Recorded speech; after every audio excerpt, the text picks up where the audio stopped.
सनातन धर्म में कार्तिक मास का विशेष महत्व बताया गया है। इस महीने धन और ऐश्वर्य की देवी माता लक्ष्मी और जगत के पालनहार भगवान विष्णु की उपासना करने से जन्म जन्मांतर के पाप धुल जाते हैं। खासकर कार्तिक माह में आने वाली देवउठानी एकादशी पर श्री हरि विष्णु का पूजन करना विशेष फलदायी होता है। देवउठानी एकादशी को प्रबोधिनी या देवोत्थान एकादशी के नाम से भी जाना जाता है। सनातन धर्म में इस एकादशी का विशेष महत्व है और एकादशी व्रत को सारे व्रतों में सर्वश्रेष्ठ माना गया है। दिवाली के बाद आने वाली एकादशी को देवउठानी एकादशी होती है। आषाढ़ शुक्ल पक्ष एकादशी के दिन भगवान विष्णु शयन करते हैं और कार्तिक मास के शुक्ल पक्ष की देवउठानी एकादशी के दिन भगवान विष्णु क्षीर सागर में 4 माह की निद्रा के बाद जागते हैं। देवउठानी एकादशी के दिन तुलसी विवाह का भी आयोजन किया जाता है। देवउठानी एकादशी से ही सभी मांगलिक कार्य भी शुरू हो जाते हैं। इस साल देवउठानी एकादशी तिथि, पूजा मुहूर्त, व्रत पारण, पूजा विधि, महत्व और देवउठानी एकादशी से जुड़ी समस्त जानकारी देते हैं। कार्तिक मास की देवउठानी एकादशी 12 नवंबर को मनाई जाएगी। इस दिन भगवान विष्णु के शालिग्राम स्वरूप की पूजा की जाती है। तुलसी विवाह की परंपरा निभाई जाती है। इसी एकादशी पर 4 माह का चतुर्मास समाप्त होता है और सारे शुभ कार्य शुरू हो जाते हैं। एकादशी तिथि 11 नवंबर 2024 सोमवार को सायकाल 6:47 से आरंभ होगी। इस एकादशी तिथि का समापन 12 नवंबर 2024 मंगलवार को दोपहर 4:05 पर होगा। भगवान विष्णु की पूजा का मुहूर्त सुबह 9:23 से सुबह 10:44 तक मान्य रहेगा। तुलसी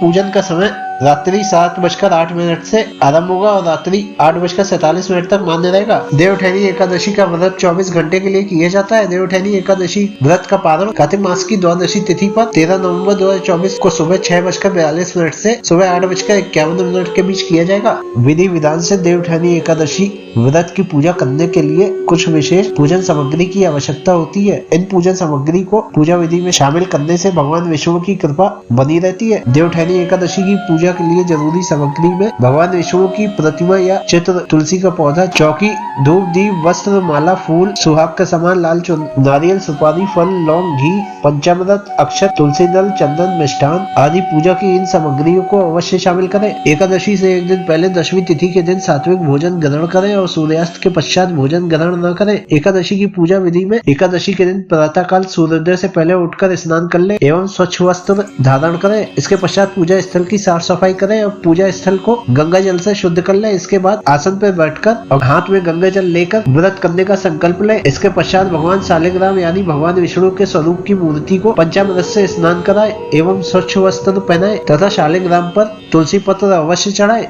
इसके बाद धूप, दीप, गंध, मिठाई, फल आदि से भगवान विष्णु का पूजन करें। इसके पश्चात भगवान विष्णु की विधि पूर्वक पूजा आरती करें। भगवान विष्णु को ईख, अनार, केला तथा सिंघाड़ा भी अर्पित करना चाहिए। इस दिन माथे पर चंदन या गोपी चंदन लगाकर भगवान विष्णु की पूजा करनी चाहिए। देवउठानी एकादशी साल की सबसे बड़ी एकादशी कहलाती है जो सभी एकादशियों में सर्वोपरि मानी जाती है। इस एकादशी का व्रत करने से 1000 अश्वमेघ के बराबर पूर्ण फल की प्राप्ति होती है। इस दिन रात्रि में पूजा स्थल पर तथा घर के बाहर भी दीपक जलाए जाते हैं। घर के प्रत्येक सदस्य को रात्रि में भगवान विष्णु एवं अन्य देवी देवताओं की पूजा करनी चाहिए। इसके बाद शंख, घंटा, घड़ियाल आदि बजाकर भगवान विष्णु को योग निद्रा से जगाना चाहिए और ये वाक्य दोहराना चाहिए: उठो देवा, बैठो देवा, अंगूरिया चटको देवा, नया कपास देव, कार्तिक मास बढ़ाओ। इसके पश्चात व्रत वाले दिन ओम नमो भगवते वासुदेवाय, विष्णु सहस्त्र नाम स्तोत्र जैसे विष्णु मंत्र का उच्चारण करें। व्रत के दिन अन्न के एक दाने को भी ग्रहण न करें, परंतु इस दिन फल आहार कर सकते हैं। इस दिन प्रबोधिनी एकादशी व्रत की कथा अवश्य पढ़े या सुने। व्रत के अगले दिन यानी द्वादशी तिथि के दिन सुबह उठकर स्नान कर ले एवं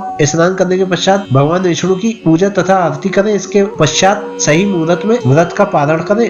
प्रबोधिनी या देवउठानी एकादशी भगवान विष्णु को अति प्रिय है, इसलिए इस एकादशी व्रत के प्रभाव से मनुष्य जन्म मरण के चक्र से मुक्त हो जाता है। प्रबोधिनी एकादशी व्रत करने का पुण्य समस्त जीवन के पुण्य से बड़ा होता है, इसलिए विधि पूर्वक भगवान विष्णु का पूजन करना चाहिए। कार्तिक मास में प्रभु श्री हरि की कथा पढ़ने या सुनने से 100 गायों के दान के समान फल की प्राप्ति होती है।